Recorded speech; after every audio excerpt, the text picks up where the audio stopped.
অনেক দিনের স্বপ্ন পূরণ। আসসালামু আলাইকুম, this is Atiya's kitchen and blog. আমি আবারও আপনাদের মাঝে ব্লগ নিয়ে হাজির হলাম। আমার অনেক দিনের স্বপ্ন পূরণ হয়েছে, আর কি স্বপ্ন পূরণ হয়েছে আপনাদের সঙ্গে সবই শেয়ার করব। আর আলহামদুলিল্লাহ, এই যে দেখেন ঈদের মাংস চলে আসছে অনেক আগে। এত আগেই মাংসটা চলে আসছে এজন্য যে এটা সমিতির মাংস, আর 21 রোজাতে আমি মাংসটা পেয়ে গেছি। ব্যস্ততার কারণে ভিডিওটা দিতে দেরি হলো। পলিব্যাগ থেকে তেল বের করলাম, তেলটা আলাদা করে দেওয়া হয়েছে, আর অল্প একটুই তেল হয়েছে।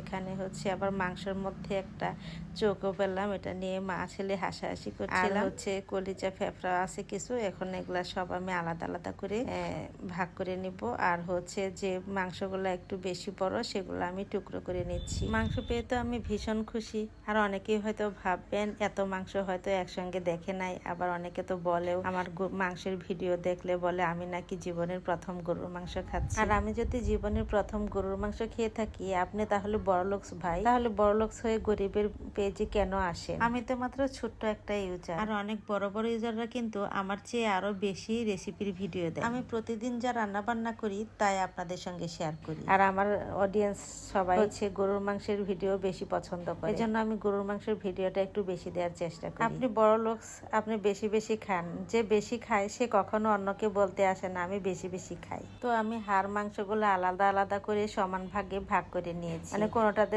যেন হাড় বেশি না পড়ে, আবার কোনোটাতে যেন মাংস বেশি না পড়ে। তো 11 কেজি মাংস পাই। আর একটা সময় এমনও ছিল যে হাজবেন্ড আমি দুজনে মিলে 13-14 কেজি মাংস নিয়ে আসতাম। আমি আনতাম কলিজা, ফেফড়া, তারপরে গুড়দা, এগুলা সব মিলিয়ে 5 কেজির মতো কিনতাম, আর হাজবেন্ড তো রান কিনে নিয়ে আসতো। তো আমি ঈদের জন্য 3 কেজি রেখেছি আলাদা করে, আর 1.5 কেজি করে প্যাকেট করেছি, আর 1 কেজি করে করছি দুইটা। চর্বিটা আমি আলাদা করে কেটে রাখছি। কলিজা, গুড়দা এগুলা আমি একসঙ্গে করে নিয়েছি, আলাদা করে রান্না করব। আর 250 গ্রাম মাংস ছোট ছোট টুকরো করে নিয়েছি কাবাবের জন্য। তো এই যে আমি কলিজাটা সেহরির জন্য ভুনা করতেছি। আর এটাই ছিল আমার স্বপ্ন পূরণ। হাজবেন্ড সমিতি পছন্দ করে না, কিন্তু আমার খুব পছন্দ।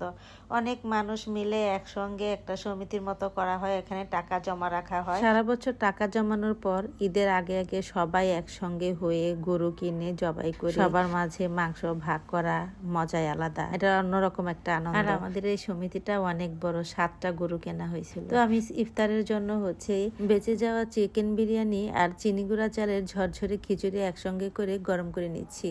আর এই যে আমার কলিজা ভুনাটা কষানো হয়ে গেছে। কষানোর পর আবার ঝোল দিয়ে কিছুক্ষণ জাল করে আমি এভাবে রেখে দিচ্ছি। রাতে আবার একটু জাল করে রাখবো, আর সেহরির সময় আবার একটু জাল করলে একদম কষা কষা হয়ে যাবে। আমি জানি রমজান মাসে এই মাংসের সমিতি অনেক জায়গায় আছে। আলহামদুলিল্লাহ সেহরির টাইমে এই যে দেখেন আমি